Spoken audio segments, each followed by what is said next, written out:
বৃহস্পতিবার বড়জোড়ার গোদারডিহি গ্রাম পঞ্চায়েতের বহরনাখুলা, সংগ্রামপুর সহ অন্যান্য গ্রাম পঞ্চায়েতে নির্বাচনী প্রচারে যান সৌমিত্র খাঁ।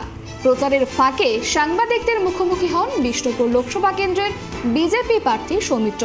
এদিন সাংবাদিকদের মুখোমুখি হয়ে বিগত বাম সরকারকে দরাজ সার্টিফিকেট দিয়ে শাসক তৃণমূলকে আক্রমণ সৌমিত্র খাঁর। কি জানিয়েছেন তিনি দেখুন।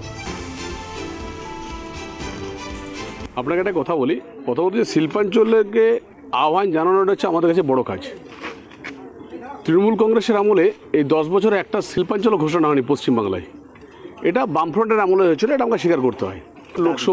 লোকসভায় আমি এটা নিয়ে বক্তব্য রেখেছিলাম যে বেলাতোড় দুর্গাপুর রেলপথ এবং বড়জোড়ার ওভারব্রিজ। কিন্তু সবচেয়ে লজ্জার বিষয়, সিএম মমতা দি অলোকদাকে বলেছেন যে এইসব নিয়ে ভাবিস না, আমরা এসব নিয়ে করতে পারবো না, আমরা এসব নিয়ে স্যাংশন করবো না। আমি চাইছিলাম শুধু পারমিশন, রাজ্য সরকারের পারমিশন চাই, যেহেতু এটা স্টেট হাইওয়ে। কিন্তু অলোক ব্যানার্জি যখন সিএমের মিটিংয়ে বলেছিল, তখন অলোক ব্যানার্জিকে বলেছিল এই রাস্তার কাজ আমরা করতে পারবো না, এই রাস্তার কাজে পারমিশন আমরা দেবো না, বড়জোড়া যানজট হলেও হবে। ঠিক, গোটা বড়জোড়া না, গোটা পশ্চিমবাংলায় আজকে আমরা কোভিডের সময় দেখেছি প্রায় 1.5 কোটি যুবক যুবতী বাইরে কাজ করতে গেছে। এই গোদারডি গ্রামে একটা ভালো শিক্ষিত ছেলে এলাকায় কাজ পায় না।